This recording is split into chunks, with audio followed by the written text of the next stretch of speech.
Good morning guys, at dahil nga araw ng linggo ngayon at wala na naman tayong pang-ulam magugulay na lang tayo guys ng gulay na gabi. Dito nga sa may bakuran ng aking magulang ay meron puno ng niyog, kaya kumuha agad tayo dyan ng 3 buong niyog na igagata natin sa ating lulutuing ginataang sariwang dahon ng gabi. Kapag ganitong medyo umuulan-ulan masarap guys na magluto ng ginataan.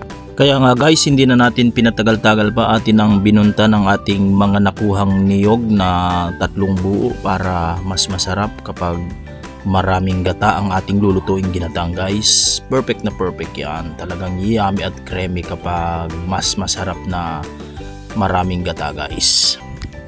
At pagkatapos nga natin guys na makapagbunot ng mga niyog ay kumuha na rin tayo ng dahon ng tanlad. Mas masarap na may dahon ng tanlad sa mga ginataang dahon ng gabi kasi pampabango rin siya guys. Kumuha lang tayo ng 1 piraso ng puno ng tanlad, yung 1 buti lang, hindi yung pinakapuno guys.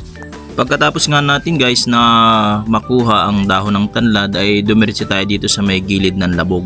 Nandito kasi yung mga tanim na gabi ay kung inyong mapapansin ay halos nauubos na rin kasi kapag walang ulam ito ang ating pinagdidiskitahan, ang dahon ng gabi. Napakalalapad na mga dahon ng gabi dito guys. Talagang ilang piraso lang ay talagang solve na solve ka talaga kapag nagluto ka ng ginataang gulay na dahon ng gabi.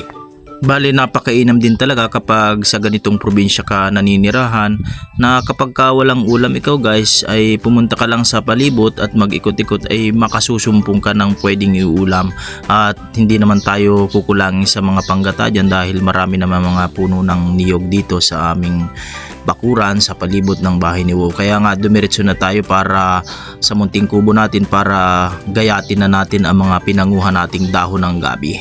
Magtatanghali na rin kasi guys, kaya minarapat na natin na makapagluto na din ng ating maiuulam sa pananghalian ng ginataang sariwang dahon ng gabi. Bali ginayat-gayat lang din natin siya guys sa hindi naman kaliitang bahagi para hindi naman malustak ang ating ginataang dahon ng gabi. At pagkatapos nga natin dyan guys na magayat yung mga sariwang dahon ng gabi guys, medyo ibibilad natin siya ng konti sa araw para matanggal yung mga dagta nito guys. At ayan nga guys, sa gilid ng bakuran nila Wo at ng aming bakuran ay matatanaw nyo ang pinag-araduhan o ang pinagmakinahan ng mga palay. Dito nga guys ay nagkayod na rin tayo ng niyog na gagamitin natin sa ating ginataang dahon ng gabi, at saka piniga na rin natin ang gata guys. At pagkatapos yan guys ay nagsalang na rin tayo ng ating kawali di kawa at inilagay na natin ang unang gata ng niyog, at inilagay na rin natin ang mga pampalasang sangkap na may halong pagmamahal at ng konting chemical guys. At yan nga guys, balaw lang ang ating binangot, nilagyan din natin ng dahon ng tanlad na pampabango guys, at binudburan na rin natin ng dilaw na pampalasa na may halong mahika at ng dinurog na paminta.